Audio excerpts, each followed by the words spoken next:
Bem-vindo a mais um VE Entrevista. Hoje eu estou com o pastor Wilson Porte, ele é pastor da Igreja Batista Liberdade, em Araraquara, e ele também é autor do livro Depressão e Graça, que nós lançamos aqui na Conferência Fiel de 2016. Obrigado por mais essa obra, é um tema tão difícil, que tantas pessoas têm certas dificuldades de expressar, de falar. Eu gostaria de perguntar para você, Wilson, como que a graça de Deus então nos ajuda em meio às nossas depressões, as tristezas, enfim?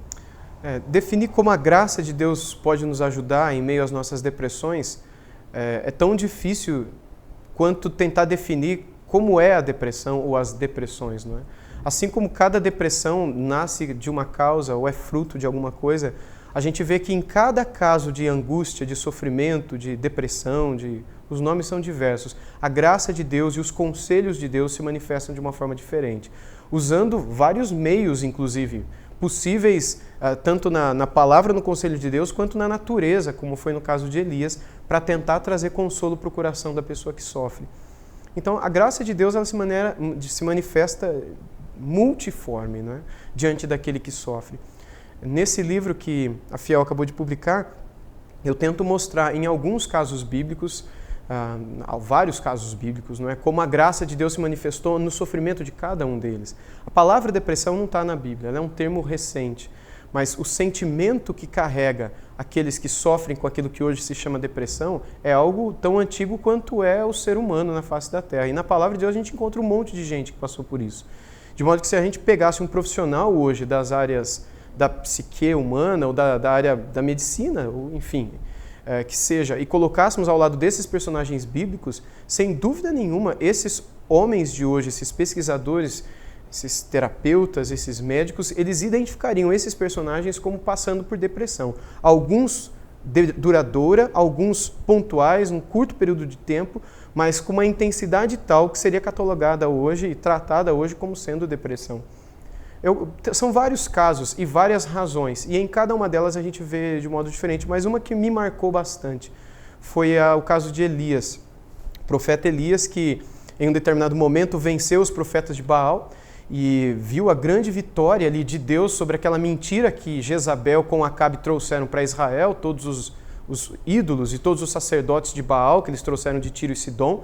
E numa prova que Elias e os profetas de Baal fizeram com o Deus verdadeiro, os profetas de Baal clamaram o tempo todo e nada aconteceu. Depois Elias clamou, o fogo caiu do céu, lambeu ali, enfim, até a água que corria do lado secou, tudo aconteceu. Ele mandou que matassem os profetas de Baal, todos foram mortos, Acabe saiu correndo para contar para Jezabel, e eu imagino Elias feliz e eufórico porque toda a nação veria que o Deus da Bíblia, Yahvé, Yahweh, ele é o Deus verdadeiro, e não Baal, e que talvez o próprio Acabe levaria isso para Jezabel e um avivamento aconteceria em Israel.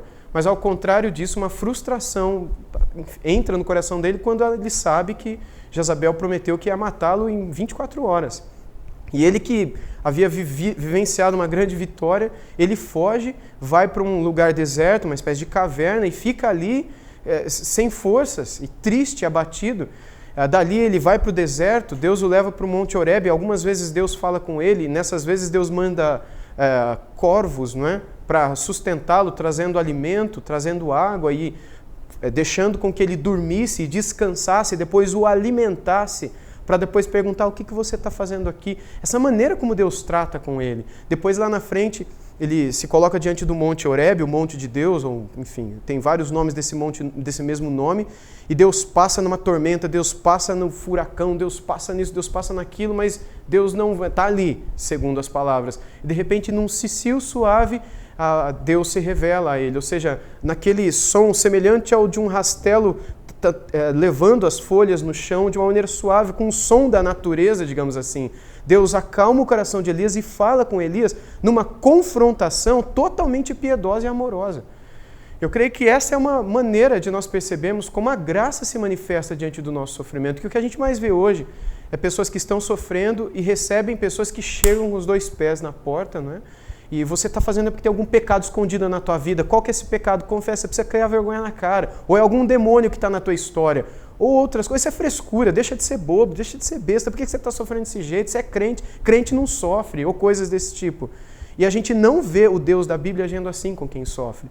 em sua graça, a gente percebe ele preocupado com a alimentação de Elias, com que Elias experimentasse daquilo que na natureza estava à disposição para acalmar o coração dele.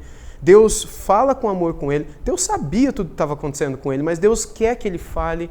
Esse modo de Deus tratar, eu creio que é o mesmo que Deus hoje quer também nos tratar, tentando trazer o nosso coração e a nossa mente, não é, para a paz, para a calma, para a luz, para a ciência de quem Ele é e de como a situação vai terminar e de como a gente pode ser transformado no meio desse vale da sombra da morte, certo de que a vara e o cajado dele estão conosco e a gente não tem o que temer. Eu creio que isso é um ensino para nós, de como a graça se manifesta, e é um ensino também para aqueles que aconselham como eles devem abordar aqueles que estão sofrendo. Aqueles que aconselham não só pastores ou conselheiros bíblicos, mas todos os cristãos, que de algum modo verão alguém em sofrimento e devem aprender como é que devem tratar com aquele sofrimento, como é que devem abordar aquela situação. E eu creio que a gente tem que ser imitador do Senhor nesse sentido, para que a gente possa transmitir graça também àqueles que sofrem. Obrigado, Wilson. Amém.